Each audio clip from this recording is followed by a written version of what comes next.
अभी बच्चों अपन लोग जो पढ़ के आए थे लॉस के बारे में पढ़ा था हमने, लॉ ऑफ केमिकल कॉम्बिनेशन के बारे में, जिसमें पहला वाला लॉ अपन ने देख लिया था, जिसमें क्या होता है, मास का कंजर्वेशन होता है। मास ना तो रिएक्शन में खत्म होता है, ना डिस्ट्रॉय होता है, ना ही अपन उसको क्रिएट कर सकते हैं। एक और अपन ने देखा था जिसमें अपन ने कहा था लॉ ऑफ डेफिनेट प्रपोर्शन, जिसमें हम लोगों ने क्या कहा था कि प्रपोर्शन या जो अनुपात होता है वो स्थिर होता है। अब बच्चों आज जो अपन पढ़ रहे हैं वो थर्ड लॉ पढ़ रहे हैं, जिसमें अपन कह रहे हैं लॉ ऑफ मल्टीपल प्रपोर्शन। इसको अपन हिंदी में गुणज अनुपात का नियम कहते हैं या लॉ ऑफ मल्टीपल प्रपोर्शन कहते हैं। ये लॉ हमें क्या बताता है बच्चों, जब एक साथ दो एलिमेंट, क्या लिखा है अपन ने, if two element combine and form more than one compound, जब कोई भी दो एलिमेंट कंबाइन हो रहे हैं और मिलकर क्या कर रहे हैं, एक नया कंपाउंड बनाते हैं, तो the different mass of the element combine with the fixed mass of other element having a simple ratio two one another. इसका मतलब क्या हुआ, हम क्या कहना चाह रहे हैं, कोई भी दो एलिमेंट लिए, एक एलिमेंट और दूसरा एलिमेंट, दोनों ने कंबाइन करके क्या किया, हमें प्रोडक्ट दिया। ठीक है, अब अपन कह रहे हैं कि प्रोडक्ट जो हमें मिल रहा है बच्चों, जो उत्पाद हमें मिलेगा वो एक ना मिलके एक से बहुत सारे मिल रहे हैं। अब बहुत सारे उत्पाद में क्या होगा बच्चों, एक का अमाउंट तो क्या रहेगा, फिक्स रहेगा, और दूसरे वाले का जो मास रहेगा, भार रहेगा, वो क्या रहेगा, बदलता रहेगा। और जब दूसरे एलिमेंट का भार बदलेगा बच्चों तो वो कैसा रहेगा, वो कुछ ना कुछ रेशो में होगा, और वो रेशो क्या होंगे बच्चों, सेम रेशो में होगा, या हम कहेंगे सिंपल रेशो के अंदर होता है। इसको समझने के लिए हम एक एग्जांपल लेते हैं। मान लिया हमने लिया जैसे कि एक नाइट्रोजन है, एक हमने किया कि दूसरा एलिमेंट ऑक्सीजन है। बात समझ में आ गई, नाइट्रोजन और ऑक्सीजन दो एलिमेंट हैं हमारे पास। हम कह रहे हैं कि ये दोनों कंबाइन होते हैं, मिलते हैं आपस में, और हमें क्या देते हैं, एक नया प्रोडक्ट, नया उत्पाद देंगे। बात समझ में आ गई। N और O कंपाउंड जो मिलते हैं तो क्या क्या मिलता है बच्चों, आपको पता होगा, NO भी बनता है, NO2 भी बनता है, NO3 भी बनता है, बहुत सारे बनते जाते हैं। ठीक है, अब अपन यहाँ पे बता रहे हैं जैसे हम नाइट्रोजन और ऑक्सीजन दो एलिमेंट ले रहे हैं, दो एलिमेंट लेने के बाद क्या क्या बन सकता है बच्चों, एक तो बना नाइट्रस ऑक्साइड, इसको हम कहते हैं नाइट्रस ऑक्साइड। एक बना बच्चों क्या बनेगा, N2O2 भी बन सकता है, नाइट्रिक ऑक्साइड। ठीक है, उसके बाद आते जाते हम nitrogen try oxide, nitrogen tetra oxide, और लास्ट में लिखते हैं नाइट्रोजन N2O5 पेंटा ऑक्साइड। हो जाएगा नाइट्रस ऑक्साइड, नाइट्रिक ऑक्साइड, उसके बाद क्या बना अपना nitrogen try oxide, nitrogen tetra oxide और नाइट्रोजन पेंटा ऑक्साइड। अब जब बच्चों यहाँ पे रेशो की बात करते हैं, रेशो इसके मास, इसके द्रव्यमान के हिसाब से इसका अनुपात देखें अपन, तो यहाँ पे आपको पता है नाइट्रोजन 2 है तो कितना हो जाएगा, 28, 28 होगा इसका, 14 और 14 कंबाइन होकर 28 होंगे, 14, 14, 28। और ऑक्सीजन का कितना है बच्चों, 16। अब इसमें अगर अपन देखें तो सब जगह नाइट्रोजन कितने हैं, 2 लिए हमने, मतलब एक एलिमेंट हमारा क्या है, फिक्स है। नाइट्रोजन बच्चों आपका फिक्स है तो इसका द्रव्यमान, इसका मास जो होगा वो क्या रहेगा, फिक्स रहेगा। अब N2 है मतलब 28 है इसका पहले वाले में, लास्ट वाले तक इसका क्या चलेगा, 28 ही चलेगा। अब आपको देख लो रेशो तो क्या है, नाइट्रोजन का तो फिक्स हो गया भाई, तीनों पांचों में हमने कहा नाइट्रोजन का रेशो जो है वो पांचों के लिए फिक्स हो गया, 28 हो गया। लेकिन ऑक्सीजन का रेशो तो बदलेगा, सिंगल, डबल, ट्रिपल, उसके बाद 4 और 5, हाँ कि नहीं। अब अपन यहाँ पे बात करें 16 से कितना हुआ, 32, 32 के बाद 48, उसके बाद 64 और लास्ट में कितना हो जाएगा बच्चों, 80 हो जाएगा। बात समझ में आई। तो ये हमारा जो लॉ है, लॉ ऑफ मल्टीपल प्रपोर्शन, गुणज अनुपात का नियम हमें क्या बताता है कि जब दो एलिमेंट कंबाइन होते हैं और एक से ज़्यादा प्रोडक्ट देते हैं, दो एलिमेंट, दो तत्व थे नाइट्रोजन और ऑक्सीजन, दोनों आपस में जुड़े, कंबाइन हुए, और कंबाइन होने के बाद, जुड़ने के बाद हमें क्या मिले, अलग अलग तरह के उत्पाद मिले, अलग अलग तरह के प्रोडक्ट मिले। हम कह सकते हैं यहाँ पे नाइट्रोजन प्लस ऑक्सीजन दोनों आपस में मिले। अब दोनों की अपन ने क्वांटिटी अलग अलग ले ली, एक बार 1, 2, 3, 4, 5 बढ़ाते गए बच्चों। ठीक है, हमने कहा जब दो एलिमेंट आपस में मिलते हैं और एक से ज़्यादा कंपाउंड या एक से ज़्यादा यौगिक बनाते हैं तो क्या होता है, different mass of one element combined with fixed mass of other element. ठीक है, जो डिफरेंट मास है मतलब ऑक्सीजन जो है, ऑक्सीजन के अलग अलग मास, अलग अलग भार, नाइट्रोजन के फिक्स, मतलब अपन क्या कहेंगे इसको, फिक्स है या स्थिर मास के साथ, स्थिर द्रव्यमान के साथ जुड़ता जा रहा है। बात समझ में आई। ठीक है, नाइट्रोजन का फिक्स है, फिक्स मास के साथ ऑक्सीजन के डिफरेंट मास कंबाइन हो रहे हैं, और कंबाइन होने के बाद हमको क्या मिलेगा, डिफरेंट प्रोडक्ट मिलेंगे, जिनका रेशो क्या रहेगा बच्चों, सिंपल रेशो होगा एक दूसरे से। एक दूसरे के कंपैरिजन में जब हम इनका रेशो निकालेंगे तो कैसे निकलेगा, निकलेगा, ठीक है। उसका तो क्या रहेगा 28 आ रहा है बच्चों। उसकी कंपैरिजन में, नाइट्रोजन की कंपैरिजन में जब हम ऑक्सीजन का रेशो निकालेंगे तो कितना निकलेगा 1 2 3 4 5, 16 से डिवाइड कर देंगे सबको, 16 वाले टेबल में आ रहा है रेशो जो होगा 1 2 3 4 5 आ गया। इसका मतलब हमें ये लॉ क्या कहता है, लॉ ऑफ मल्टीपल प्रोपोर्शन हमें ये बताता है कि जब कोई भी दो एलिमेंट आप लेते हो और उनको कंबाइन करते हो, उनको आपस में जोड़ते हो, तो जो भी आपको प्रोडक्ट मिलेंगे बच्चों उसमें क्या होगा, एक का तो जो है मास फिक्स रहेगा, दूसरे वाले का मास चेंज होता रहेगा, तो वो रेशो में चेंज होगा, और जो रेशो मिलेगा बच्चों वो सिंपल रेशो की टर्म में आएगा आपके पास। ये नियम समझ में आया, ये लॉ समझ में आया आप लोगों को, क्या लॉ बता रहा है वापस से बताऊं, ठीक, लास्ट वाला ये ऑक्सीजन वाला। अपन क्या कह रहे हैं वापस से समझा देते हैं। देखो सबसे पहले क्या था, अपन ने अभी तक लॉ देख लिए बच्चों, दो लॉ हम पढ़ चुके हैं, वो हमने 10th क्लास में भी पढ़ा था। जो बेसिक था बच्चों, बेसिक लॉ आप पहले भी पढ़ के आ चुके हैं। अब जो अपन नियम पढ़ रहे हैं, अब जो लॉ हम पढ़ रहे हैं वो बता रहा है हमें law of multiple proportion. Different type के प्रपोर्शन आएंगे तब क्या करोगे, एक तो डेफिनेट प्रपोर्शन बताया अपन ने, दो एलिमेंट का प्रपोर्शन हमेशा सेम रहता है, ये हमारा क्या था डेफिनेट प्रपोर्शन वाला लॉ था। अब जो थर्ड वाले लॉ की बच्चों यहाँ पे बात कर रहे हैं अपन, वो बताता है हमें मल्टीपल प्रपोर्शन के बारे में। एक से ज्यादा प्रपोर्शन होंगे तब क्या रूल फॉलो होता है, तो इस रूल के लिए अपन बात करते हैं। ये दिया था हमें डाल्टन साइंटिस्ट ने, डाल्टन ने बताया था इसके बारे में बच्चों। तो ये साइंटिस्ट ने क्या कहा था कि जब कोई भी दो एलिमेंट आपस में जुड़ेंगे, दो तत्व दो एलिमेंट आपस में जुड़ेंगे तो क्या मिलेगा, एलिमेंट जुड़ता है तो कंपाउंड मिलेगा आपको। बात समझ में आ गई। अब यहाँ पे हम कह रहे हैं कि दो एलिमेंट मिल रहे हैं और हमें कंपाउंड तो दे रहे हैं, लेकिन कंपाउंड डिफरेंट टाइप के हैं, कंपाउंड आपको अलग अलग मिल गए बच्चों, सिर्फ नाइट्रोजन और ऑक्सीजन नहीं तो मिले। एक बार नाइट्रस ऑक्साइड दे दिया, एक बार नाइट्रिक दे दिया, फिर टेट्रा और पेंटा, इस तरह के कंपाउंड हम लोगों ने देख लिए, ट्राई टेट्रा पेंटा, इस तरह के कंपाउंड हमको मिल गए कि इतने नाइट्रोजन के साथ इतनी ऑक्सीजन जुड़ रही है। लेकिन यहाँ पे हमने एक चीज देखी बच्चों एग्जांपल्स के अंदर कि यहाँ पे क्या कह रहे हैं अपन, एक एलिमेंट तो फिक्स है, एक का जो मास है वो तो फिक्स है, लेकिन दूसरे वाले का बदल रहा है। दूसरे वाले का हम कह सकते हैं बढ़ते हुए क्रम में है, आप कह सकते हो उसको बढ़ते हुए क्रम में जा रहा है इसका मास, मतलब एक ऑक्सीजन थी, फिर 2 हो गई, फिर 3, फिर 4, फिर 5। तो हम यहाँ पे क्या कह रहे हैं कि अगर एक का बच्चों फिक्स रहेगा मास, तो दूसरे वाले का बढ़ेगा, लेकिन दूसरे वाले का कैसे बढ़ेगा, सिंपल रेशो में बढ़ेगा, 1:2:3:4:5। बात समझ में आई। जब रेशो मिलेगा तो बच्चों हमें क्या मिलेगा, एक का तो फिक्स है, तो दूसरे वाले का रेशो हम देखेंगे तो वो कैसे बढ़ रहा है, वो रेशो सिंपल रेशो के रूप में बढ़ेगा। जो अनुपात बढ़ेगा बच्चों वो सरल अनुपात के नियम के हिसाब से या सरल अनुपात के रूप में बढ़ेगा, 1:2:3:4:5 रेशो। बात समझ में आ गई। दो एलिमेंट आए, दोनों कंबाइन हुए, कंपाउंड बनाए, प्रोडक्ट बनाए, लेकिन बहुत सारे हैं कंपाउंड जो बने बच्चों, एक से ज्यादा कंपाउंड बने, और एक से ज्यादा में हमने देखा कि एक तो फिक्स है, एक का जो अपन कहेंगे रेशो है या अनुपात है वो तो स्थिर है, दूसरे वाले का बढ़ रहा है, और दूसरे वाले का भी कैसा बढ़ रहा है, वो सिंपल रेशो में बढ़ेगा, साधारण सिंपल अनुपात में बढ़ेगा, 1 से 2 से 3 से 4 फिर 5 6, इस तरह सिंपल उसमें होगा। कम ज्यादा नहीं होगा कि 2 का 4 हो गया, 4 का 6, 8 10 हो गया, इस तरह से नहीं, एक से दूसरा, दूसरा तीसरा, चौथा, पांचवा, इस तरह सिंपल रेशो की फॉर्म में बढ़ेगा। इसको अपन कहते हैं लॉ ऑफ मल्टीपल प्रोपोर्शन, जो कि डाल्टन साइंटिस्ट ने हमको इसके बारे में बताया था। एक और एग्जांपल ले लेते बच्चों। एक आपने देखा सल्फर डाइऑक्साइड, एक अपन ने कहा सल्फर ट्राइऑक्साइड। यहाँ पे समझ में आया। सल्फर का अगर आप देखोगे ना बच्चों, सल्फर का अगर अपन बात करते हैं, द्रव्यमान भार की बात करते हैं, मास की बात करते हैं, कितना होता है 32, ठीक है। ऑक्सीजन, सिंगल ऑक्सीजन का तो कितना है 16, इस वाले में कितना हो जाएगा 32, 3 ऑक्सीजन हो गए, कितना हो गया बच्चों 48। अब ये भी वही बढ़ रहा है 2:3:2 रेशो में, ठीक है। और अपन देखते हैं H2SO4 होता है, सल्फर के साथ 4 ऑक्सीजन जुड़ जाती है तो वो आगे चल के और उसमें हो गया, किस में हो जाएगा फिर वो 48 के बाद कितना आ गया 64, 2:3:4 के फॉर्म में बढ़ता चला जाएगा। ये पॉइंट समझ में आया बच्चों, क्या कहना चाह रहा है, यहाँ तक क्लियर है। ये जो लॉ हमें बताया, लॉ ऑफ मल्टीपल प्रोपोर्शन के बारे में डाल्टन साइंटिस्ट ने बताया। उस साइंटिस्ट ने हमें ये चीज़ बोली कि कभी भी दो एलिमेंट कंबाइन होंगे बच्चों, दो तत्व आपस में मिलते हैं, दो एलिमेंट कंबाइन होते हैं तो आपको क्या मिलता है, कंपाउंड यौगिक मिलता है। एक से ज़्यादा कंपाउंड, एक से ज़्यादा यौगिक मिलेंगे जिसमें एक एलिमेंट तो फिक्स रहेगा, दूसरा वाला चेंज होता रहेगा, और दूसरा वाला चेंज होगा तो उसका रेशो आपको जो मिलेगा वो सिंपल रेशो मिलेगा। बात समझ में आ गई। एक एग्जांपल हमने नाइट्रोजन और ऑक्सीजन का लिया, दूसरा एग्जांपल बच्चों हम लोगों ने लिया सल्फर और ऑक्सीजन का।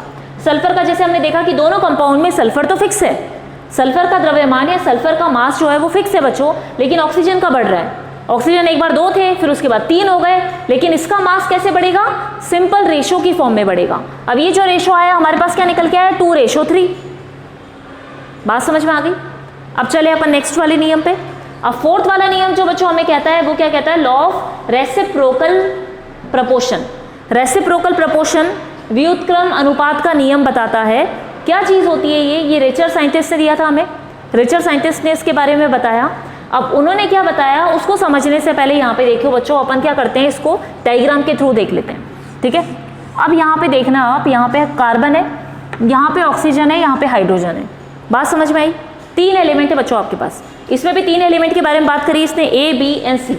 तो उसको समझाने से पहले एक बार अपन यहाँ पे एग्जाम्पल समझ लेते हैं। आपके पास क्या है? 3 एलिमेंट है। अब आपको पता है कार्बन और ऑक्सीजन मिलके क्या बनाते हैं बच्चों? CO2। हाइड्रोजन और ऑक्सीजन मिलके क्या बनाते हैं? H2O। हम क्या कह रहे हैं अभी? सिंपल कंपाउंड की बात कर रहे हैं। कार्बन ऑक्सीजन क्या मिलके बनाते हैं? CO2। हाइड्रोजन ऑक्सीजन मिलके बनाते हैं H2O, और कार्बन हाइड्रोजन मिलके यहाँ पे CH4 गैस बनाते हैं। बात समझ में आ गई? ये 3 चीजें आपस में बन रही है, कार्बन, ऑक्सीजन और हाइड्रोजन के बीच में हमने बात करी। तो ये जो अपन ने बताया यहाँ पे ट्रायंगल, मतलब ये बता रहा है बच्चों कि एक एलिमेंट दूसरे को भी बना सकता है, तो एक एलिमेंट पहले वाले एलिमेंट को बना सकता है। मतलब कार्बन हाइड्रोजन से भी रिएक्ट कर सकता है, कार्बन ऑक्सीजन से भी कर सकता है, ऑक्सीजन कार्बन से भी करेगा, ऑक्सीजन हाइड्रोजन से भी करेगा। फिर यहाँ हाइड्रोजन जो है वो ऑक्सीजन से भी रिएक्ट करेगा, ये वाला हाइड्रोजन कार्बन से भी रिएक्ट करेगा। बात समझ में आई? अब यहाँ पे क्या कह रहा है ये लॉ हमें क्या बताता है? The ratio of weight of 2 element A and B which combine separately with fixed weight of third element C is either same or in same ratio of weight in which A and B combine directly with each other।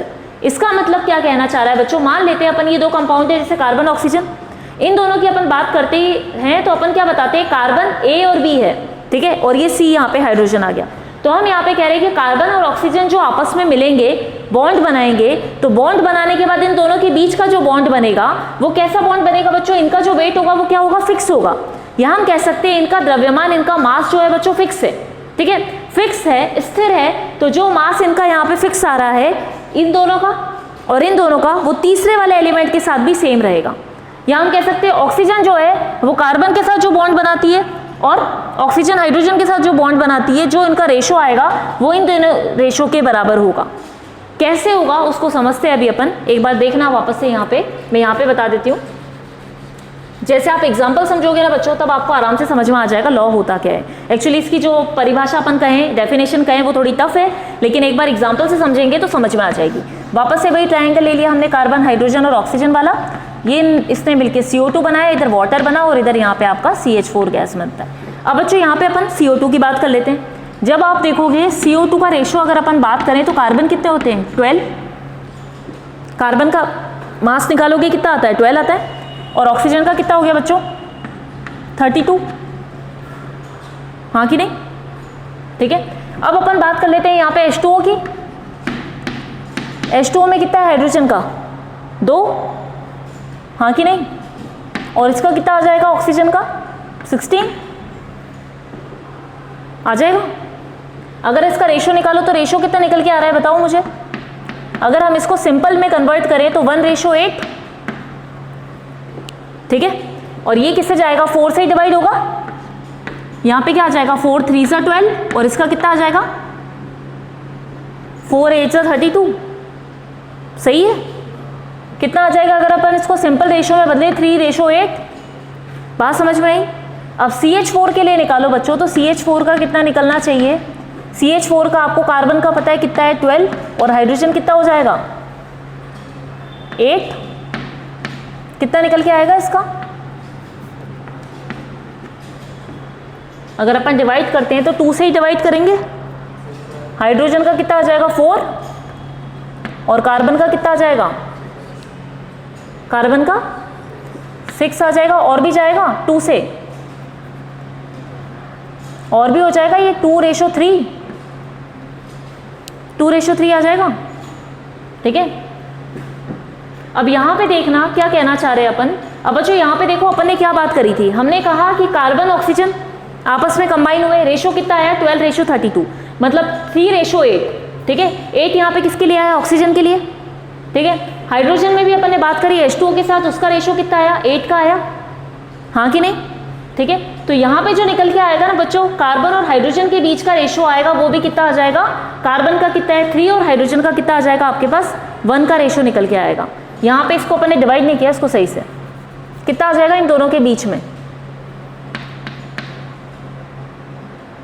2 और hydrogen का 4 हो गया ना, यहाँ पे 4 होगा ना, 1:3। बात समझ में आई है? ये नियम अभी तक समझ में नहीं आया, वापस से बताती हूँ मैं। यहाँ पे क्या कह रहा है बच्चों, लॉ ऑफ रेसिप्रोकल प्रपोर्शन जो रिचर्ड साइंटिस्ट ने दिया था, उसने क्या बताया कि यहाँ पे कहा कि रेशो जो बात कर रहे हैं अपन, कोई भी 2 एलिमेंट है, 2 एलिमेंट की बात करी, जैसे हमने यहाँ पे कहा कि 2 एलिमेंट ए और बी हो गए, ठीक है, 3 एलिमेंट है आपके पास, ए है, बी है और सी है। यहाँ पे ये क्या कहता है, जब 2 एलिमेंट आपस में मिलते हैं ए और बी, तो दोनों आपस में मिले तो दोनों का कुछ ना कुछ फिक्स रेशो होगा। फिक्स रेशो का मतलब यहाँ पे रेशो निकल के आया 3:8, जहाँ पे 3 कार्बन 8 हाइड्रोजन से मिलेगा और CO2 बनाएगा। बात समझ में आ गई, ठीक है। जब ये दोनों एलिमेंट किसी तीसरे के साथ बॉन्ड बनाते हैं, तीसरा मतलब हाइड्रोजन के साथ बॉन्ड बना रहे हैं, तो कार्बन हाइड्रोजन से बॉन्ड बनाएगा और ऑक्सीजन भी हाइड्रोजन से बॉन्ड बनाएगा। जब ये दोनों किसी तीसरे एलिमेंट के साथ बॉन्ड बनाते हैं, तब भी जो इनका प्रपोर्शन है बच्चों, वो फिक्स ही रहेगा, वो बदलेगा नहीं। मेरी बात समझ में आई? जब और कैसा रेशो रहेगा, जैसा दोनों का आपस में कंबाइन होने पर था। पॉइंट क्लियर है? यहाँ पे देखिए, जैसे अपन ने बात करी कार्बन ऑक्सीजन, ए और बी 2 एलिमेंट हमने लिए, दोनों आपस में जुड़ के क्या बनाया, आपको कंपाउंड दे दिया। अब हमने कहा कि कंपाउंड बन गया हमारा CO2। CO2 का रेशो बच्चों जब अपन ने निकाला तो कितना निकल के आया, 3:8। बात समझ में आई? 3:8 निकल के आया। इसका मतलब हमने कहा कि कार्बन का रेशो है 3, ऑक्सीजन का रेशो है 8। क्लियर? अब अपन क्या कह रहे हैं कि ये दोनों तो आपस में मिलकर इन्होंने रेशो बता दिया, भाई इनका रेशो फिक्स ही रहेगा, इनका रेशो प्रपोर्शन बदलेगा नहीं, इनका प्रपोर्शन चेंज नहीं होगा। तो सेम यही बात कहते हैं कि जब मान लो अगर ये किसी तीसरे एलिमेंट से अलग से जाके जुड़ते हैं, जैसे ऑक्सीजन हाइड्रोजन से अलग से जुड़ा और इसने क्या बना दिया, वाटर बना दिया। कार्बन हाइड्रोजन से अलग से जुड़ा, इसने मीथेन बना दिया। अब अपन क्या कह रहे हैं बच्चों, क्या बात कर रहे हैं अपन, वो ध्यान से सुनो। हम यहाँ पे कह रहे हैं कि कार्बन या ऑक्सीजन जब तीसरे एलिमेंट से जाकर जुड़ते हैं तो ये अपना रेशो फिक्स ही रखते हैं, वही रेशो रखेंगे जो आपस में जुड़ने पर रखा था। बात समझ में आई? हाँ कि नहीं? रेशो कैसे अलग हुआ, जैसे अपन ने यहाँ पे बात करी कि यहाँ पे भी बात कर रहे थे अपन, तो रेशो यहाँ पे क्या आ जाएगा, 3:1 आ गया। कार्बन का CO2 बनाते टाइम भी रेशो कितना था, 3। मीथेन जब बनी कार्बन की तब भी रेशो उसका 3 आया बच्चों। बात समझ में आई? ऑक्सीजन ने क्या करा था, ऑक्सीजन ने जब CO2 के साथ जुड़ा था तो इसका रेशो था 8। वाटर में भी ऑक्सीजन जुड़ा तब भी उसका रेशो कितना आया, 8। या हम ले लेते हैं हाइड्रोजन को, हाइड्रोजन जब ऑक्सीजन से जुड़ा था तो इसका रेशो 1 ही था। मीथेन में भी जब ये आया तब भी इसका रेशो 1 ही रहा। अब बात समझ में आई क्या कहना चाह रहे हैं हम लोग? ये चीज़ ध्यान रखना है। यहाँ पे अपन ने क्या बात करी कि इनका जब आपस में कंबाइन होंगे तो कंबाइन होने पर भी रेशो वही रहेगा जो तीसरे के साथ कंबाइन होने पर होगा। पॉइंट क्लियर है? इसको समझने के लिए अपन एक और चीज़ बात कर लेते हैं बच्चों। क्लास में बहुत सारे स्टूडेंट होते हैं, ठीक है, बहुत सारे स्टूडेंट में हमने कहा कि आप क्या है, 2 जने आपस में बहुत अच्छे फ्रेंड है, ए और बी आपस में बहुत अच्छे फ्रेंड है और दोनों के बीच में शेयरिंग अच्छी होती है, ठीक है। हम कहते हैं कि ए के पास 6 स्केच कलर थे, बी के पास 6 थे, 12 कलर होते हैं। 12 कलर हमको पता है, कलर ड्राइंग करने के लिए आपको पास 12 कलर होने चाहिए। 6 ए के पास है, 6 बी के पास है, दोनों ने आपस में शेयरिंग कर ली, 6 और 6 ही तो शेयर करेंगे, ठीक है। या हम मान लेते हैं कि ए के पास 4 है, ए के पास 8 है, ए के पास 4 थे, बी के पास 8 थे, दोनों ने आपस में शेयर करके काम कर लिया। तो रेशो जो है आप लोगों का, प्रपोर्शन जो है वो तो फिक्स है ना, ए 4 कलर देगा तो बी 8 कलर देगा। अब अगर वो सी के पास जाते हैं तो सी के पास ए जाए चाहे सी के पास बी जाएगा तो भी वो शेयरिंग तो 4 और 8 ही कलर की करेंगे। बात समझ में आई बच्चों? क्लास में मैंने बोला कि क्लास में आप लोगों के ए बी सी 3 बच्चे बैठे हैं, 3 स्टूडेंट, जिसमें ए और बी की आपस में बहुत अच्छी बनती है और सी नया स्टूडेंट आया है और ए को पता है ए के पास 4 अलग अलग कलर हैं और बी के पास 8 अलग वाले कलर हैं। अब दोनों को कलर की जरूरत है, आपस में शेयरिंग करते हैं। बात समझ में आई? ए अपने 4 ही कलर दे सकता है और बी अपने 8 कलर देगा। अब सी नया स्टूडेंट आया और नए स्टूडेंट को भी आपको शेयरिंग करनी है तो ए 4 ही तो दे पाएगा, ए 5 या 6 तो देगा नहीं। ए की प्रॉपर्टी क्या है कि उसके पास 4 ही कलर हैं और बी की प्रॉपर्टी है कि बी के पास कितने कलर हैं, 8 कलर हैं। तो B तो 8 ही देगा और A 4 ही देगा।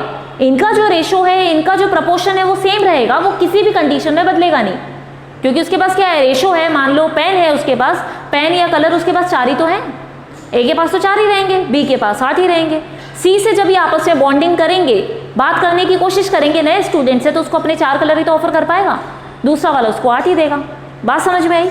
उनका रेशो किसी भी कंडीशन में चेंज नहीं होगा। पॉइंट क्लियर है? अब देखो, अब डेफिनेशन समझ में आने लगेगी। ये क्या कहना चाह रहा है, the ratio of weight of two element A and B, A और B के वेट का रेशो जो अपन ने निकाल लिया, A और B कार्बन ऑक्सीजन का निकाल लिया, 3 और 8 आता है, ठीक है। इन दोनों का रेशो जो है which combine separately with fixed weight of third element C, इन दोनों का रेशो, इनके वेट का रेशो उनका जो कि क्या कर रहे हैं, C से भी कंबाइन कर रहे हैं, या तो सेम रहेगा, ठीक है, या फिर क्या होगा, वही सेम रेशो रखेंगे, ठीक है, या तो क्या करेंगे, सेम होगा, या फिर सेम रेशो इनका वही रहेगा जो दोनों का आपस में जुड़ने पर था। बात समझ में आई? क्या लिखा अपन ने, same ratio in weight of which A and B combine directly with each other. जब वो दोनों आपस में जुड़ रहे हैं, खुद से डायरेक्टली एक दूसरे से बात कर रहे हैं, तब भी उनका रेशो सेम है, और अगर वो तीसरे से भी बात करते हैं तब भी उनका रेशो क्या रहेगा, सेम ही रहेगा, वो रेशो बदलेगा नहीं। यही चीज अपन ने यहाँ पे बात कर ली कि हमने कार्बन की बात करी, कार्बन का रेशो निकला 3, ऑक्सीजन का रेशो निकला कितना, 8। अब जब ये हाइड्रोजन से बात करने जाएगा तब भी इसका रेशो यही रहेगा, और ऑक्सीजन जब हाइड्रोजन से बात करने जाएगा तब भी उसका रेशो 8 ही रहेगा, वो रेशो किसी भी कंडीशन में बदलेगा नहीं। तो यहाँ पे अपन ने हाइड्रोजन का भी देख लिया, हाइड्रोजन का कितना रहता है, 1 रहता है, चाहे वो इसके साथ बॉन्ड बनाए चाहे वो ऑक्सीजन के साथ बॉन्ड बनाए, तो रेशो फिक्स रहते हैं, रेशो कभी भी बदलते नहीं हैं। बात समझ में आ गई? जब कोई भी दो एलिमेंट आपस में कंबाइन करेंगे तो जो भी उनका रेशो निकल के आएगा वो थर्ड वाले के साथ जुड़ने पर भी सेम ही रेशो रहेगा जो उनका खुद का आपस में था। पॉइंट क्लियर है बच्चों? ये जो डेफिनेशन लिखी हुई है थोड़ी घुमा के लिखी हुई है, लेकिन अगर अपन इसको सिंपल शब्दों में समझे तो अपन सिर्फ यही करेंगे, ए और बी का वेट का रेशो सी के साथ जुड़ने पर भी सेम रहेगा जैसा उनका आपस में था। जैसे मैंने आपको एग्जांपल बता दिया, ए और बी के बीच में पेन की बात हो गई, शेयरिंग जो थी वो सी के साथ भी उतनी करेंगे, सी के साथ कम ज़्यादा नहीं देंगे। भाई नया स्टूडेंट है तो ऐसा नहीं कि उसको 2 ही दे दो 4 ही दे दो, नहीं, जितने हैं उतने की शेयरिंग करेंगे जो दोनों आपस में कर रहे थे। तो इससे पता चला कि इनका जो प्रपोर्शन होगा वो कैसा हो जाएगा, रेसिप्रोकल प्रपोर्शन रहेगा। उनका जो प्रपोर्शन आएगा वो कैसा रहेगा बच्चों, तीसरे के साथ भी सेम रहेगा, चेंज नहीं होगा। बात समझ में आई? पहले वाले में अपन ने क्या करा, लॉ ऑफ मल्टीपल प्रपोर्शन की बात की थी, जिसमें हमने कहा कि दो एलिमेंट जुड़ते हैं, एक फिक्स रहता है, दूसरे का बदलता जाएगा, दूसरे का बदलेगा तो सिंपल रेशो में बदलेगा। पॉइंट क्लियर है? तीसरी अपन ने यहाँ पे नेक्स्ट वाला जो बात करी रेसिप्रोकल प्रपोर्शन की, इसमें हमने कहा कि जब ए और बी आपस में जुड़ते हैं तो किसी ना किसी प्रपोर्शन, किसी ना किसी रेशो में जुड़ते हैं, और जब दोनों आपस में जुड़ने के अलावा किसी तीसरे से भी जुड़ेंगे तब भी उनका रेशो सेम ही रहेगा, वही रहेगा जो उनका आपस में था। पॉइंट क्लियर है? बात समझ में आ गई? ये एग्जाम्पल के साथ आगे चलें। क्लियर है बच्चों अच्छे से? ठीक है, अब अपन चलते हैं आगे वाले एग्जाम्पल पे, आगे वाले लॉ पर। नोट कर लिया सबने? अभी जो थर्ड लॉ, नेक्स्ट वाला जो लॉ पढ़ रहे हैं आज का अपन, फिफ्थ लॉ, वो क्या बता रहा है, लॉ ऑफ गैसियस वॉल्यूम। ठीक है, गैसियस वॉल्यूम के बारे में, गैस के द्रव्यमान के बारे में लॉ है बच्चों, जो गै लुसैक साइंटिस्ट ने दिया था। इसने हमें क्या बताया, reactant are always combine in simple ratio by volume and form product which is simple ratio by volume at same temperature and pressure. इसका मतलब क्या हुआ, रिएक्टेंट क्या करेंगे, आपस में जुड़ेंगे। हमें पता है जब कोई अभिक्रिया होती है तो क्या होता है बच्चों, रिएक्टेंट आपस में जुड़ता है, आपको प्रोडक्ट देता है। तो अपन क्या कह रहे हैं, रिएक्टेंट जो आपस में जुड़ेंगे उनका जो वॉल्यूम होगा वो किस में होगा, सिंपल रेशो में होगा, और जो प्रोडक्ट आपको मिलेगा उसका वॉल्यूम भी आपको सिंपल रेशो में मिलेगा टेम्परेचर और प्रेशर कंडीशन पे। अपन को पता है कोई भी अभिक्रिया होती है, कोई भी क्या होगा, रिएक्शन होगी, तो वो क्या होगी, कोई ना कोई तापमान और दाब पे होगी, कोई ना कोई टेम्परेचर प्रेशर कंडीशन होगी, उसके बेसिस पे क्या होगा बच्चों, कोई रिएक्शन कंप्लीट होगी। बात समझ में आ गई? अब ये जो लॉ है अपना, लॉ ऑफ गैसेस वॉल्यूम, वो अपन को क्या कहता है, एक तो बच्चों ध्यान रखना है गैसेस लुसैक साइंटिस्ट ने दिया था, और ये जो लॉ था बच्चों ये सिर्फ गैसेस मॉलिक्यूल के लिए काम करेगा, ये लिक्विड के लिए, ये सॉलिड के लिए वर्क नहीं करेगा। पॉइंट समझ में आ गया? लॉ ऑफ गैसियस वॉल्यूम की बात कर रहे हैं अपन, तो ये लॉ सिर्फ और सिर्फ गैसियस कंपाउंड पे, गैसियस रिएक्टेंट पे, गैसीय क्रियाकारक पे काम करेगा, द्रव लिक्विड पे नहीं करेगा, ठोस और सॉलिड पे नहीं करेगा। बात समझ में आ गई? अब ये नियम क्या बता रहा है अपन को, कि हम कह रहे हैं कि रिएक्टेंट आपस में जुड़ते हैं, क्रियाकारक आपस में जुड़े, जैसे एग्जाम्पल अपन ने लिया हाइड्रोजन और क्लोरीन गैस आपस में जुड़ी, आपको क्या मिल गया, HCl मिल गया। अब इसका वॉल्यूम तो आपको पता है, हाइड्रोजन का वॉल्यूम एक वॉल्यूम, क्लोरीन एक वॉल्यूम लिया और दोनों ने मिलकर क्या बना दिया, दो वॉल्यूम बना दिए, किसके, HCl के बना दिए। तो अगर इसका रेशो हम निकालना चाहे तो रेशो क्या निकल रहा है, सिंपल रेशो आ रहा है 1:1:2। अगर इसका रेशो हम निकालते हैं, प्रपोर्शन निकालेंगे 1:1:2 आ रहा है बच्चों। तो यहाँ पे क्या कह रहा है कि रिएक्टेंट जो होंगे वो सिंपल रेशो में जुड़ेंगे और प्रोडक्ट जो मिलेगा आपको वो भी सिंपल रेशो में मिलेगा। ये कहता है आपका लॉ ऑफ गैसियस वॉल्यूम का नियम, गैसियस वॉल्यूम का लॉ हमको ये बताता है। बात समझ में आ गई। कभी भी जब दो गैसीय, अपन कहेंगे टू गैसियस रिएक्टेंट आपस में कंबाइन होते हैं तो प्रोडक्ट आपको मिलता है, ठीक है। प्रोडक्ट और रिएक्टेंट का जो रेशो रहेगा वो सिंपल रेशो हमें मिलेगा। बात समझ में आ गई। इसका एग्जांपल हमने एक और ले लिया, नाइट्रोजन और 3 हाइड्रोजन मिलके क्या बनाएंगे, अमोनिया बनाएंगे, ठीक है। आपको पता है नाइट्रोजन का एक वॉल्यूम है, अमोनिया हाइड्रोजन अपन ने 3 लिए, 3 मॉलिक्यूल लिए तो 3 वॉल्यूम हो गया इसका। इसका वॉल्यूम 1, इसका 3 है तो अपन को मिल रहा है यहाँ पे कितने, 2 वॉल्यूम कितने मिल रहे हैं बच्चों, 2 वॉल्यूम मिल रहा है। रिएक्टेंट सिंपल उसमें है रेशो में, प्रोडक्ट आपका सिंपल रेशो में है। अगर आप इसका रेशो निकालोगे तो क्या निकलेगा 1:3:2। जितने मोल बने उतना ही तो वॉल्यूम लेंगे और वही उसका रेशो होगा। इसी के थ्रू अपन बताते हैं कि इस तरह से रिएक्शन हुआ। या ये लॉ हमें सिर्फ इतना बताता है कि रिएक्टेंट का रेशो, प्रोडक्ट का रेशो सिंपल रेशो के फॉर्म में आएगा टेम्परेचर प्रेशर कंडीशन पे। बात समझ में आ गई। ये वाला लॉ सबसे सिंपल लॉ है, ठीक है, इजीली समझ में आ गया। एक और एग्जांपल लेते हैं इसी का अपन। जैसे मान लो ये मीथेन गैस है, ठीक है। ये मीथेन गैस ने क्या करा, ऑक्सीजन के साथ कंबाइन हुई। ऑक्सीजन से कंबाइन होने के बाद आपको क्या क्या मिलेगा, CO2 और H2O मिलेगा बच्चों। बात समझ में आ गई, ठीक है। अब 2 ऑक्सीजन चाहिए होगी अपन को, तभी तो क्या बनेगा, CH4 और 2O2 लोगे तो CO2 यहाँ पे और H2O बनेगा और हाइड्रोजन भी 4 है तो यहाँ पे 2 लेना पड़ेगा। बैलेंस हो गई रिएक्शन।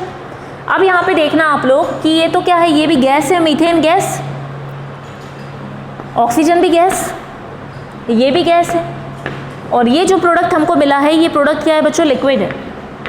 इसका मतलब इसका प्रपोर्शन तो हम लोग लेंगे नहीं। बात समझ में आ गई। हमने पहले ही बता दिया कि लॉ ऑफ गैसियस वॉल्यूम सिर्फ गैसियस रिएक्टेंट या गैसियस प्रोडक्ट पे ही काम करेगा, लिक्विड वाले सॉलिड वाले पे काम नहीं करेगा। बात समझ में आ गई।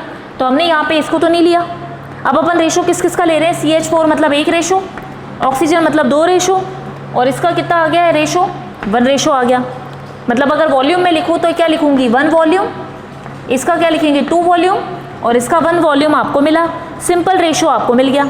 इसको समझने के लिए ये भी देख सकते हैं कि अगर आपके पास क्वेश्चन आता है कि मीथेन गैस से CO2 बनाने के लिए कितनी ऑक्सीजन की रिक्वायरमेंट है, बात समझ में आई।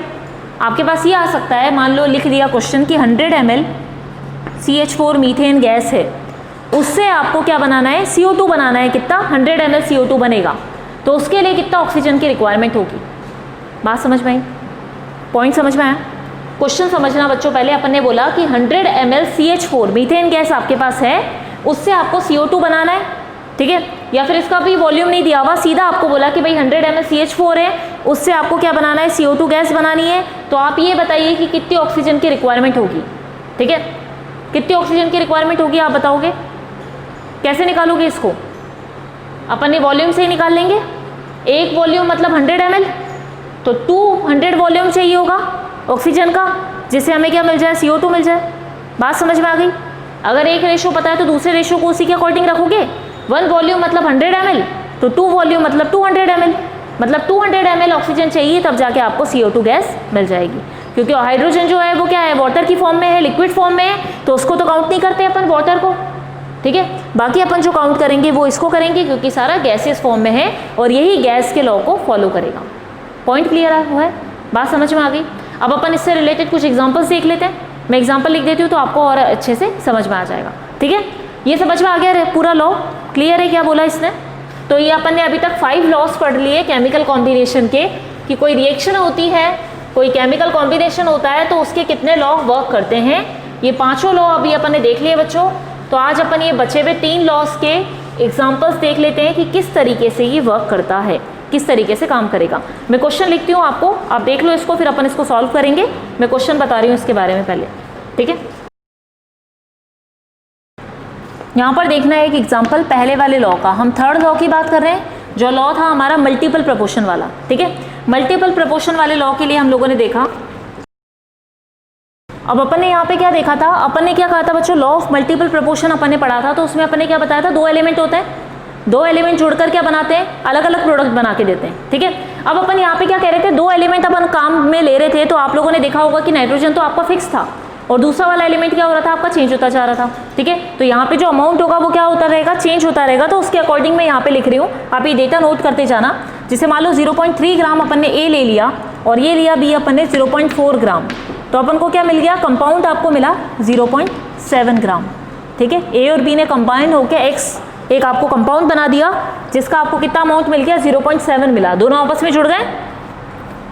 अब यहाँ पे देखिएगा 18 ग्राम ए और 48 ग्राम बी ने मिलकर आपको दिया 66 ग्राम एक्स, मतलब आपका प्रोडक्ट। और वापस थर्ड वाला देखते हैं अपन, 40 ग्राम ए और 159.99 ग्राम आपका बी है, जिसने आपको क्या प्रोडक्ट दिया यहाँ पे, 199.99 ग्राम कंपाउंड मिल गया आपको। अब अपन को दिखाना है यहाँ पे कि ये डेटा जो है वो लॉ को फॉलो करता है या नहीं करता।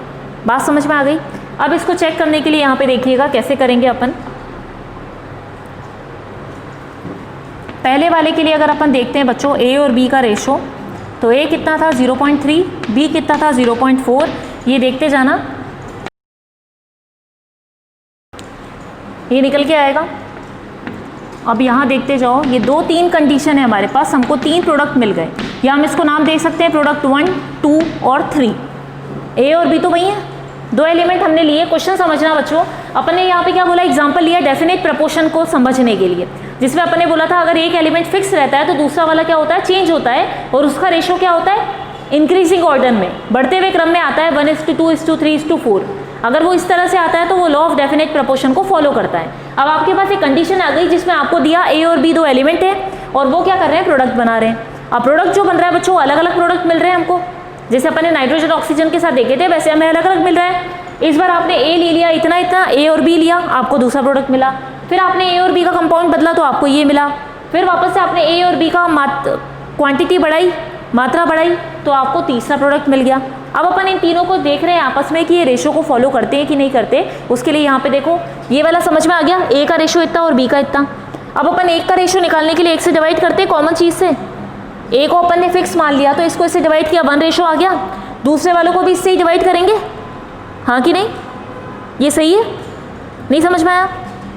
यहाँ पे देखो अपन क्या बात कर रहे हैं, अपन ने क्या बोला कि आप क्या कर रहे हो, सबसे पहले रेशो निकाल रहे हो, है ना। रेशो निकालने के लिए क्या करते हैं अपन, एक को अगर कांस्टेंट ले लेते हैं तो दूसरे को उससे डिवाइड करेंगे।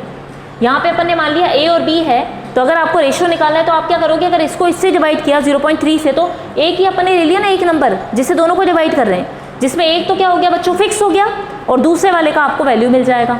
अपन ने क्या कहा था कि एक एलिमेंट तो फिक्स है, तो एक को फिक्स करने के लिए अपन ने एक को कांस्टेंट कर दिया ना, 1 से 1 से डिवाइड कर दिया, दूसरे वाले को भी उसी नंबर से डिवाइड किया, ताकि क्या हो, आपके पास कुछ ना कुछ वैल्यू निकल के आएगा। अगर ए आपका कांस्टेंट है तो बी का वैल्यू, तो बी का रेशियो तो आएगा। मतलब क्या किया अपन ने, अपन कभी भी जब रेशो निकालते हैं ना, रेशो निकालने के लिए एक को तो कांस्टेंट लेना पड़ेगा। एक को कांस्टेंट लिया तो एक को कांस्टेंट लेने का मतलब इसको इसी से डिवाइड करेंगे, इसके नंबर से, तब जाके इसका वैल्यू 1 आ जाएगा रेशो। और दूसरे वाले को भी सेम यही नंबर से डिवाइड करेंगे तो उसका कुछ ना कुछ रेशो निकल के आएगा। सेम यही चीज़ आपको इस वाले में करनी है। यहाँ पे कितना था आपका 18 और यहाँ पे कितना था 48, 18 और 48 का, 18 से 18 को डिवाइड कर दो और यहाँ पे 48 को 18 से डिवाइड करो, कितना निकल के आता है बताओ। अब इस वाले में, नेक्स्ट वाले में मैं यहाँ पे लिख देती हूँ 14 और इसका है 159.99। 40 को 40 से डिवाइड किया और 159.99 को हमने डिवाइड किया यहाँ पे 40 से। सेम रेशो निकालने के लिए सेम नंबर से डिवाइड करेंगे। यहाँ तो आपके पास आ गया 1,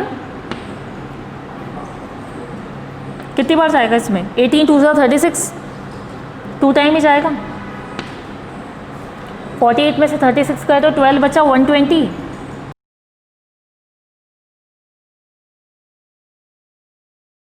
ये देखो क्वेश्चन समझ में आया, आंसर आ रहा है यही वाला। अब यहाँ पे देख लो 18 को 48 से डिवाइड करोगे 2 टाइम में जाएगा, 18 2 36, उसके बाद क्या आ जाएगा, 12 आ जाएगा आपके पास, 120 हो जाएगा। 18 को 6 टाइम अपन करेंगे, नहीं जाएगा, वापस 6 टाइम करेंगे, इस तरह से डिवाइड होगा। थर्ड वाले में भी अगर अपन देख लें तो 4 4 सा 16 होता है, मतलब 14 4 सा तो 160, तो 4 टाइम तो जाएगा नहीं, 3 टाइम ही जाएगा, 3.99 समथिंग उसमें डिवाइड हो जाएगा। तो यहाँ पे देखो बच्चों, अपन जब देख रहे हैं कि फर्स्ट आपका एलिमेंट ए जो है आपका, वो तो क्या हो गया, फिक्स हो गया तीनों में ए का रेशो तो 1 1 1 ही रहा, जैसे अपन ने देखा था N2O के बारे में।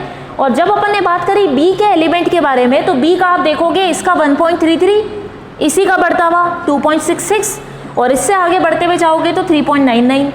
डिवाइड करके देखोगे तो आपके पास क्या आएगा, एक एलिमेंट ए का तो रेशो 1 1 1 रहेगा, बी का रेशो आपके पास 1:2:3 रहेगा बच्चों, क्योंकि उसी से बढ़ते हुए क्रम में है वो। अगर हम डिवाइड करके निकालेंगे तो आपके पास क्या रेशो निकल के आएगा, 1:2:3। इसका मतलब ये जो है, ये जो यहाँ पे आपको अलग अलग प्रोडक्ट मिला ए और बी की वजह से, वो क्या कर रहा है, लॉ ऑफ डेफिनेट प्रोपोर्शन को फॉलो करता है। बात समझ में आ गई, ये चीज़ समझ में आई कैसे हुआ। लॉ ऑफ डेफिनेट प्रोपोर्शन में हमें ये बताया गया था कि एक एलिमेंट अगर फिक्स होता है, एक का मास फिक्स रहेगा तो दूसरे का चेंज होगा, लेकिन कैसे चेंज होगा, सिंपल रेशो में चेंज होगा, रेशो सिंपल फॉर्म में बढ़ेगा। उसको चेक करने के लिए हमने यहाँ पे देख लिया, एग्जाम्पल देखा, ए और बी थे, एक बार कंबाइन होकर ये प्रोडक्ट बनाया, इस बार अलग अलग क्वांटिटी कंबाइन हुई तो ये बनाया, इस बार अलग अलग मिली तो हमको ये चीज़ मिली। जब हमने इसको रेशो के फॉर्म में लेके आया तो हमें पता चला ए तो कांस्टेंट है और बी का मान बढ़ रहा है। बी का मान कैसे बढ़ रहा है, तो हमने देखा रेशो के रूप में ही बढ़ रहा है, 1:2:3:4, मतलब डबल होता जा रहा है। बात समझ में आई, इससे ये फिर उसके बाद ये वाला आ गया, तो अपन देख सकते हैं ये आपस में किस तरह से हो रहा है, 1:2:3:4 के रेशो में बढ़ता जा रहा है। बात समझ में आ गई। तो इसका मतलब ये वाली जो रिएक्शन है, ये अभिक्रिया जो है बच्चों, ये क्या करती है, लॉ ऑफ डेफिनेट प्रपोर्शन को फॉलो करती है। बात समझ में आ गई।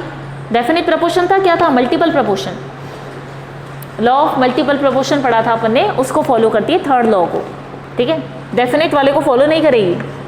अब अपन फोर्थ वाले का एग्जाम्पल ले लेते हैं। एक एग्जाम्पल से समझ में आ गया आप लोगों को अच्छे से क्या कहना चाह रहा है। अब अपन चलते हैं नेक्स्ट वाले एग्जाम्पल पे, लॉ ऑफ रेसिप्रोकल प्रपोर्शन पे। अब यहाँ पे देखना हाइड्रोजन सल्फाइड है, ठीक है, H2S के अंदर देखिए 5.88% हाइड्रोजन है।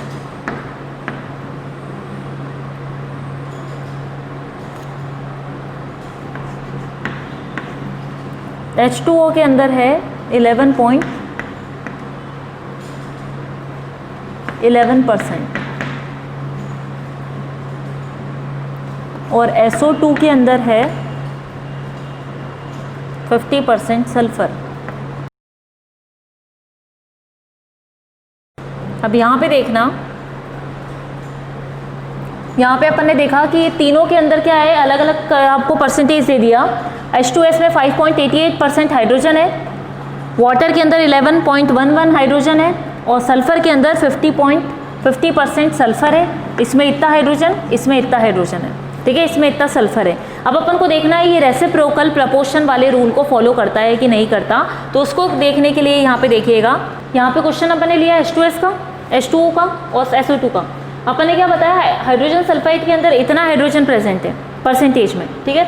H2O के अंदर अपन ने बताया 11.11% हाइड्रोजन प्रेजेंट है, और SO2 में अपन ने बताया 50% सल्फर प्रेजेंट है। अब हमें देखना है कि ये लॉ ऑफ रेसिप्रोकल प्रपोर्शन को फॉलो करता है कि नहीं करता। उसको देखने के लिए अपन ने देखा H2S के अंदर हमने सबसे पहले बात कर ली। अब अपन परसेंटेज के बेस पे देख रहे हैं, तो अपन यहाँ पे क्या बताएंगे बच्चों कि यहाँ पे अगर इतना % हाइड्रोजन है तो 100 में से इतना माइनस कर दोगे तो बचा हुआ क्या होगा, दूसरा एलिमेंट। बात समझ में आई, तो बचा हुआ दूसरा एलिमेंट होगा मतलब सल्फर होगा। H2S के अंदर अपन ने कहा कि यहाँ पे क्या है कि अगर इतना हाइड्रोजन है तो इसको 100 में से माइनस कर दें, 100 में से माइनस करेंगे तो कितना आ जाएगा, 94.11, वो क्या बचा हुआ है आपका सल्फर। H2S की बात करते हैं तो 5.88 तो हाइड्रोजन ही है, अगर अपन इसको परसेंटेज में ले रहे हैं तो 5.88% हाइड्रोजन, तो सल्फर निकालने के लिए क्या करोगे, 100 में से माइनस करोगे, मतलब इतना आ गया 94.11।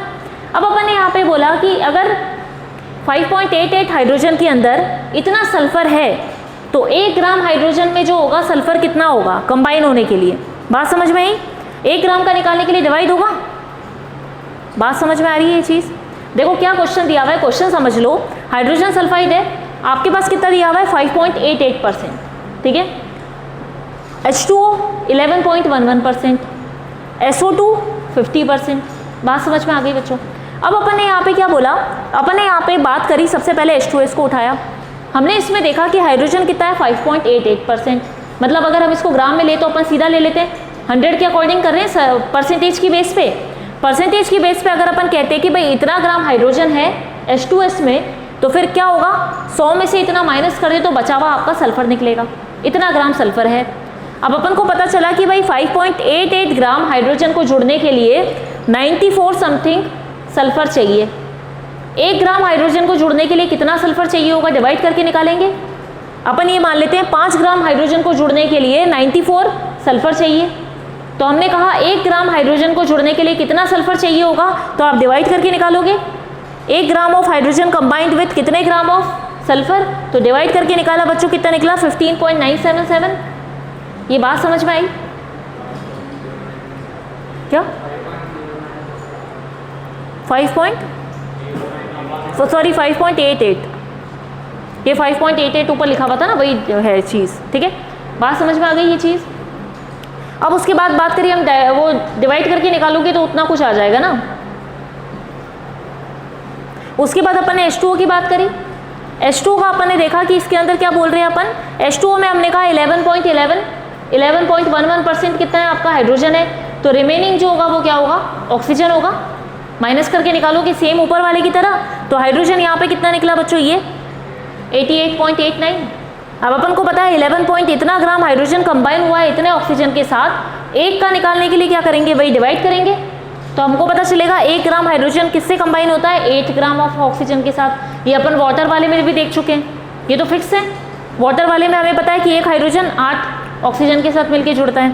अब उसके बाद अपन ने देख लिया कि यहाँ पे अपन ने SO2 की बात करी, 50% SO2 है। रुकना है क्या? हो गया कि तुम्हारा लेक्चर हो गया?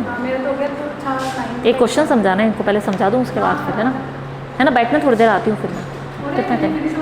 बस ये 3rd वाला ही लास्ट, है ना। देखो ये चीज़ समझ में आई आप लोगों को, अभी तक समझ में आया, अपन ने डिवाइड करके निकाल लिया है।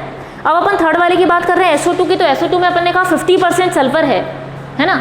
SO2 में अपन ने कहा 50% सल्फर है, तो फिर 50% कितना होगा, ऑक्सीजन होगा। बात समझ में आई, तो 50% ऑक्सीजन होगा, तो यहाँ पे रेशो कितना हो गया, 1:1। पॉइंट क्लियर है बच्चों? बात समझ में आ रही है क्या कह रहे हैं अपन, ठीक है।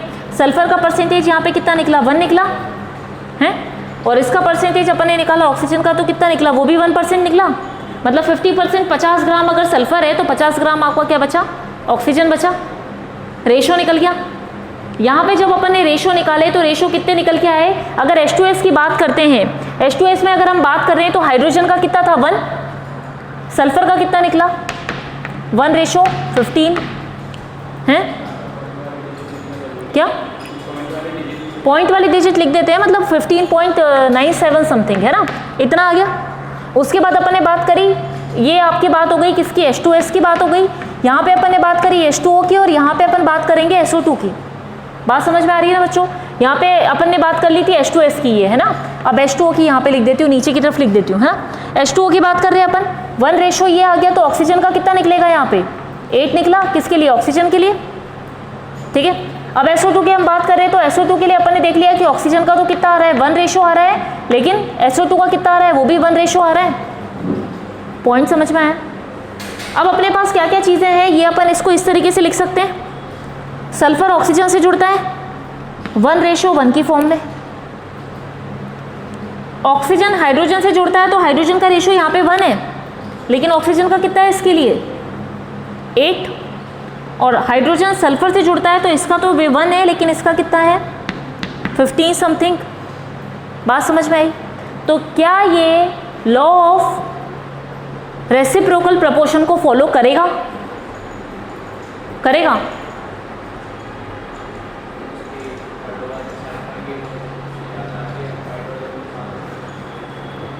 पॉइंट समझ में आ रहा है आप लोगों को क्या कह रहे हैं अपन? हम लोगों ने क्या बात करी बच्चों, ध्यान से सुनना। जब अपन ने पहले वाले की बात करी थी तो हमने क्या कहा था, जितना क्या बोला था, जितना रेशो कार्बन का होगा, जितना ऑक्सीजन का होगा और जितना हाइड्रोजन का होगा, वो क्या होगा, फिक्स होगा। जैसे हम लोगों ने पहली बात करी थी ना, पहला वाला एक बार और डायग्राम देख लो, कंफ्यूज नहीं होंगे। यहाँ पे अपने कार्बन लिया, यहाँ पे हाइड्रोजन लिया, हमने ऑक्सीजन लिया। कार्बन का हमने कहा रेशो किसी भी तरीके से 3 रहेगा, हाइड्रोजन का रेशो 1 ही रहेगा, और ऑक्सीजन का कितना निकला था अपना, ऑक्सीजन का कितना निकाला था हम लोगों ने, 16 4 चौक CO2 की बात करी थी ना, इसमें कितना आ गया था 12 और इसका आ गया था 32, है ना, 4 दिया 3:8 आया था ना, 8 की बात की थी, 8 रेशो आया था। इसका मतलब कार्बन हाइड्रोजन आपस में जुड़ेंगे तो उसका रेशो 3 रहेगा, इसको 1 ही रहेगा, चाहे ये इससे मिले तो भी 1:8 और ये इससे मिले तो भी इसका 1:8, 3:8। रेशो समझ में आया था आपको? क्या बोला था हमने, रेसिप्रोकल प्रपोर्शन की बच्चों बात की थी। तो रेसिप्रोकल प्रपोर्शन का मतलब क्या था, यहाँ पे हम क्या कह रहे थे कि रेशो जो रहेगा बच्चों किसी भी तरीके से जुड़े रेशो सेम रहेगा। हाइड्रोजन चाहे कार्बन से जुड़े चाहे ऑक्सीजन से जुड़े उसका रेशो 1 ही रहेगा। कार्बन की बात करें तो हाइड्रोजन से जुड़े तो 3, ऑक्सीजन से जुड़ेगा तो भी 3 रहेगा। 12:32 निकला था CO2 में, ठीक है। 12 और रेशो 32 को हमने सिंपल में डिवाइड कर लिया तो 3:8 निकला। पॉइंट समझ में आया? अब यहाँ पे जब आप देख रहे हो बच्चों, तो यहाँ पे देखो जब सल्फर ऑक्सीजन से जुड़ रहा है तो इसका रेशो 1 है, लेकिन जब सल्फर हाइड्रोजन से जुड़ रहा है तो इसका रेशो 1 नहीं है। इसका रेशो कितना आ रहा है, 15 पॉइंट समथिंग। मेरी बात समझ में आई? अब यहाँ पे देखो हाइड्रोजन जब ऑक्सीजन से जुड़ रहा है तब तो इसका तो 1 है, इससे जुड़ रहा है तब भी 1 है, ठीक है। लेकिन सल्फर का तो दोनों केस में अलग अलग हो गया। अब ऑक्सीजन का आप देखो, ऑक्सीजन जब सल्फर से जुड़ रहा है SO2 बनाने के लिए तब तो रेशो इसका कितना है 1, लेकिन ऑक्सीजन से बनाएगा तो रेशो 8 है। पॉइंट क्लियर हुआ? तो क्या ये रेसिप्रोकल प्रोपोर्शन को फॉलो करेगा? नहीं करेगा। पॉइंट समझ में आया बच्चों कैसे निकाला हम लोगों ने? क्वेश्चन एक बार और रिपीट कर देते हैं, ठीक है। यहाँ पे ध्यान से समझना अपन क्या कह रहे हैं। अपन ने यहाँ पे क्या देखा, H2O देखा, SO2 देखा, H2S देखा। 3 तरह के प्रोडक्ट हैं जिसमें आपको अलग अलग इसकी परसेंटेज बता दी, भाई इसमें इतना हाइड्रोजन है, इसमें इतना हाइड्रोजन है, इसमें इतना सल्फर है। बात समझ में आ गई? अब आपको कहा गया कि इसमें क्या करो, आप पता लगाओ कि ये भाई रेसिप्रोकल प्रपोर्शन को फॉलो करते हैं कि नहीं करते। रेसिप्रोकल प्रपोर्शन ने हमें ये बताया था कि अगर आप क्या करते हो, A और B 2 अलग अलग एलिमेंट लेते हो तो दोनों का जो प्रपोर्शन निकलेगा, दोनों का जो रेशो निकलेगा वो तीसरे वाले के साथ भी समान रहेगा, सेम रहेगा। जैसे मैंने कहा था कि A के पास 4 पेन है, B के पास 8 पेन है, तो C से जुड़ेंगे तब भी A 4 ही देगा। ऐसा नहीं है कि अलग से छुपके से उसको 6 और ला के दे दे, अलग से नहीं करेगा ना, ऐसा समान रहेगा, उसकी प्रॉपर्टी सेम रहेगी। तो सेम यही चीज़ हम लोगों को यहाँ पे देखनी थी। जब हम पूरा रेशो निकाल के आए तो हमें पता चला सल्फर क्या करता है, जब ऑक्सीजन से जुड़ रहा है तो 1:1 रेशो में जुड़ रहा है। मतलब सल्फर ऑक्सीजन के लिए तो 1 रेशो रख रहा है, लेकिन हाइड्रोजन के लिए कितना रख रहा है, 15.97। तो इसका रेशो बदल गया ना बच्चों। पॉइंट समझ में आया? हाइड्रोजन का दोनों केस में सेम है, लेकिन ऑक्सीजन भी तो यहाँ बदल रहा है। ऑक्सीजन सल्फर के लिए तो 1 रेशो ले रहा है, लेकिन इसके लिए कितना ले रहा है, 8 ले रहा है। जबकि हमने उस वाले में देखा था तो ऑक्सीजन क्या था, 8 हाइड्रोजन के लिए भी था, 8 कार्बन के लिए भी था। पॉइंट समझ में आया? ये चीज़ क्लियर है? तो वहाँ जो रेशो आ गया, वहाँ पे रेशो क्या हो गया, 1:1 हो गया। जबकि अपन ने बात करी थी ऑक्सीजन की, इसमें 1 है, इसके लिए क्या है, 8 आ रहा है। इसका मतलब ये क्या करता है, रेसिप्रोकल प्रपोर्शन को ये वाला फॉलो नहीं करेगा। पॉइंट क्लियर है? ठीक है, यहाँ तक समझ में आ गया कैसे हुआ? ये क्लियर है ना बच्चों? अब थर्ड वाले पे चले अपन। थर्ड वाले का एग्जाम्पल देख लेते हैं, गैसेस वाले का। गैसेस वाला जो अपन ने पढ़ा था, नेक्स्ट वाला जो आज के लिए अपना थर्ड वाला लॉ हो जाएगा, और टोटल अपना 5th वाला लॉ हो गया। क्वेश्चन समझ में आ गया बच्चों सभी को कैसे हुआ? अब लास्ट वाले का अपन देख लेते हैं, बाकी फिर अपन नेक्स्ट क्लास में करेंगे। अब यहाँ पे देखना बच्चों क्या हुआ है, ये चीज़ देखो। क्वेश्चन क्या पूछा है, Cl2 है और PCl3, ठीक है। तो यहाँ पे क्या मिला आपको, PCl5 मिला। बात समझ में आ गई? Cl2 और PCl3 आपस में जुड़े तो आपको क्या मिल गया, PCl5 मिल गया। होता है ये चीज़, ठीक है। अब अपन यहाँ पे कह रहे हैं कि if 10 ml Cl2 react with PCl3 then find out required volume of PCl3। अपन ने यहाँ पे क्या बात करी है, Cl2 और PCl3 की बात करी। इन दोनों ने मिलकर क्या बनाया, PCl5 बनाया। हमने क्या कहा था, जब अपन ने बात करी थी कौन से लास्ट वाले लॉ की, गैसेस वाले के लिए, तो अपन ने वहाँ पे क्या लॉ की बात करी थी कि जो भी अपन रिएक्टेंट काम में ले रहे हैं उनका रेशो प्रोडक्ट के रेशो के साथ क्या रहेगा, सिंपल रेशो की फॉर्म में रहेगा। इतना समझ में आ गया था कि जो 2 रिएक्टेंट आपस में मिलेगा उनका रेशो भी सिंपल रहेगा और प्रोडक्ट का रेशो भी क्या रहेगा, सिंपल रेशो की फॉर्म में रहेगा। बात समझ में आ गई? जैसे मान लो अगर ये रेशो कितना रहा, इसका रेशो 1:1, तो ये भी आपको 1 रेशो में मिल गया, क्योंकि एक ही बना है PCl5, 2 या 3 तो है नहीं, एक Cl2 लिया, एक PCl3 लिया, मिलके क्या बन गया, एक PCl5 मिल गया।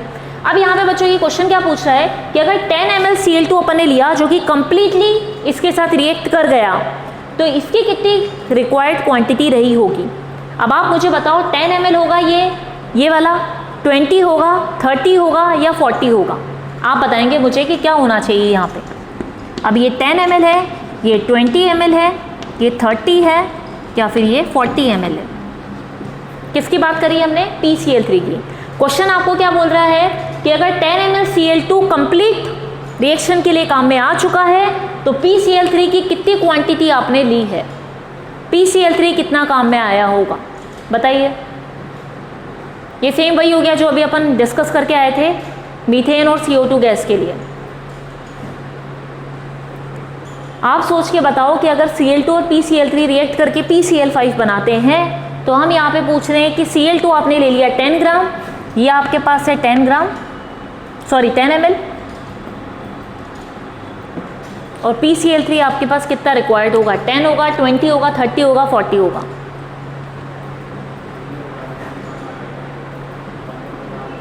वन रेशो 1 है तो कितना होगा, ये 10 ml ही होगा, ये भी 1 रेशो 1 है ना बच्चों। रेशो देखो यहाँ पे अपन ने क्या बोला था कि रेशो अपन ने बात की थी, दो रिएक्टेंट जब अपन जो बोलते हैं तो रिएक्टेंट का रेशो जो रहता है वही क्या होगा आपका प्रोडक्ट का रेशो के साथ सिंपल फॉर्म में होगा, ये तो इसने बोल दिया। अब रेशो का मतलब क्या हुआ कि ये कितना है, ये 1 रेशो है तो ये भी 1 रेशो है, क्योंकि 2PaCl3 तो अपन ने लिखा नहीं है, 1 ही तो लिखा है। जैसे N2+3H2 लिखा था अपन ने, तो वहां पे क्या रिएक्शन बताई थी अपन ने, N2+3H2 मिलके क्या मिला था बच्चों, 2NH3 बना था, ठीक है। 2 अमोनिया के मोल बने थे, तो नाइट्रोजन का मोल तो अपन ने 1 ही लिया था, इसका भी मोल कितना लिया था अपन ने, 3 लिए, क्योंकि 3 लिखा हुआ है आगे, मिलके उन्होंने 2 मोल अमोनिया बना दिया। बात समझ में आई। तो अपन ने यहाँ पे क्या बोला था, जैसे 10 ml अगर क्लोरीन काम में लिया है तो PCl3 का कितना अमाउंट होगा, वो भी 10 ml ही होगा, क्योंकि रेशो तो सेम ही है। उसके अकॉर्डिंग अगर आप इसकी क्वांटिटी बताते हो तो इसकी क्वांटिटी भी इसके अकॉर्डिंग सेम ही रहेगी। बात समझ में आई। इसका वॉल्यूम इसका क्वेश्चन समझ में आया क्या पूछा इसने, तो आंसर आपके पास क्या आ जाएगा कि 10 ml PCl3 आपने काम में लिया। पॉइंट क्लियर है, समझ में आ गई बात। तो बच्चों अभी तक अपन ने क्या पढ़ा, अभी तक अपन केमिकल कॉम्बिनेशन, रासायनिक बंध बनने के लिए किस किस नियम की आवश्यकता होती है वो नियम हमने आज देखे। नियम में सबसे पहले हम लोगों ने क्या बोला था कि मास कभी भी रिएक्शन में इधर से उधर नहीं होता, कोई भी रिएक्शन करवा लो मास वैसा का वैसा ही रहेगा। दूसरा हम लोगों ने बोला कि आप कोई भी कंपाउंड कहीं से भी किसी भी एरिया से उठा के ले आओ, उसका जो प्रपोर्शन है वो सेम रहेगा। जैसे हमने अभी एग्जाम्पल में भी देखा कि हर जगह पे हाइड्रोजन और ऑक्सीजन का रेशियो सेम ही रहता है, 1:8। बात समझ में आ गई। अब तीसरा लॉ आज अपन ने पढ़ा था, वो क्या पढ़ा था, law of multiple proportion. Multiple proportion की हमने बात की थी कि जब दो एलिमेंट आपस में मिलते हैं और मिलने के बाद क्या बनाते हैं, बॉन्ड बनाते हैं, तो आपको अलग अलग तरह के प्रोडक्ट मिलेंगे, जिसमें एक का रेशो तो सेम रहेगा लेकिन दूसरे वाले का बदलेगा। और दूसरे वाले का कैसे बदलेगा, उसका कंटिन्यू रेशो के रूप में बदलेगा। जैसे 1, 2, 3, 4, 5, 6 रेशो के अंदर उसका चेंज होता रहेगा। वो हमने एग्जाम्पल के थ्रू देख लिया। फोर्थ वाला जो बच्चों अपना लॉ था वो क्या बता रहा था, law of reciprocal proportion. Reciprocal proportion का मतलब ये था कि अगर ए और बी कोई दो एलिमेंट आपस में जुड़ते हैं तो उनका रेशो सेम रहता है, और वही रेशो अगर वो तीसरे वाले एलिमेंट के साथ जुड़ेंगे तो सेम रेशो को फॉलो करेंगे। जैसे हम लोगों ने देख लिया था, जैसे कार्बन, हाइड्रोजन, ऑक्सीजन की बात करी थी। अगर इन तीनों के अंदर हम बात करते हैं ए और बी, हम इनको भी मान सकते हैं, ये ए है और ये बी, किसी को भी ए भी मान लो। इन दोनों का रेशो जो दोनों के लिए होगा वही सेम रेशो ये ऑक्सीजन के साथ भी फॉलो करेंगे। अगर यहाँ पे हाइड्रोजन का रेशो 1 है, कार्बन का रेशो 3 है, तो सेम रेशो ये ऑक्सीजन के साथ भी रखेंगे। कार्बन 3 रेशो के साथ ही ऑक्सीजन से जुड़ेगा, हाइड्रोजन भी 1 रेशो के साथ ही ऑक्सीजन से जुड़ेगा, क्योंकि ऑक्सीजन आपका क्या हो गया, C तीसरा एलिमेंट हो गया। बात समझ में आई। हमने कहा कोई भी दो एलिमेंट जब आपस में जुड़ते हैं तो किसी न किसी रेशो में जुड़ते हैं, और वही रेशो वो फॉलो करते हैं जब वो किसी तीसरे के साथ बॉन्ड बनाते हैं। बात समझ में आ गई। ये था हमारा लॉ ऑफ रेसिप्रोकल प्रपोर्शन, जिसका एग्जांपल हमने यहाँ पे करके देखा कि इसमें जब रेशो मैच नहीं हुआ, इसका मतलब ये लॉ ऑफ रेसिप्रोकल प्रपोर्शन को फॉलो नहीं करता है। उसके बाद बच्चों हम लोगों ने लास्ट वाले की बात करी थी, लॉ ऑफ गैसियस वॉल्यूम के लिए। गैसियस वाले के लिए हम लोगों ने बात करी थी, तो हमने क्या कहा था कि रिएक्टेंट और प्रोडक्ट का रेशो जो आता है बच्चों, वो क्या होता है, सिंपल रेशो की फॉर्म में निकलता है। कि अपन अगर कहते हैं कि 1:1:1 की फॉर्म में रिएक्टेंट जुड़ा है तो इसका जो आपको मिलेगा प्रोडक्ट का रेशो मिलेगा वो भी कैसा रहेगा, सिंपल रेशो होगा। बात समझ में आ गई? 1 to 3 की फॉर्म में होगा। जैसे नाइट्रोजन हाइड्रोजन आपस में जुड़े थे, अमोनिया आपको मिला तो अपन ने कहा कि नाइट्रोजन 1 रेशो में था, एक और रिएक्टेंट आपका हाइड्रोजन जो था वो 3 रेशो में था, तो आपको 2 मोल अमोनिया के मिल गए। इसका मतलब प्रोडक्ट का रेशो आपके पास 2 आ गया। तो मतलब क्या हुआ कि रिएक्टेंट का रेशो, प्रोडक्ट का रेशो एक सिंपल रेशो के फॉर्म में मिलेगा। पॉइंट क्लियर है? आपको समझ में आ गया लॉ क्या होते हैं बच्चों? तो आज अपन ने पढ़ लिया लॉस के बारे में कि लॉ क्या होंगे। उसके बाद आगे चल के अपन कुछ यूनिट के बारे में डिस्कस करेंगे कि कुछ यूनिट्स क्या होती हैं, बेसिक यूनिट क्या होती है जो अपन क्वांटिटीज़ के लिए काम में लेते हैं। लेंथ के बारे में हो गया, इसके बारे में हो गया, वो सब अपन डिटेल में नेक्स्ट क्लास में पढ़ेंगे। और कोई डाउट हो तो आप लोग पूछ सकते हो। कोई डाउट है आज? कोई चीज़ समझ में नहीं आई हो? अगर आपको कोई भी डाउट लगता है तो एक एक एग्जाम्पल हम और नेक्स्ट क्लास में इन लॉ से जुड़े हुए एग्जाम्पल करके बताएंगे। उसमें से कोई डाउट हो तो आप लोग पूछ लेना। पॉइंट क्लियर है? समझ में आ गई बच्चों बात? तो आज का लेक्चर अपन खत्म करते हैं। नेक्स्ट क्लास में अपन कुछ यूनिट्स के बारे में डिस्कस करेंगे। उसके बाद आगे अपन और चलेंगे कि एटम और मॉलिक्यूल के बारे में पढ़ेंगे कि एटम मॉलिक्यूल क्या होते हैं। Is that clear? Thank you student, thank you class.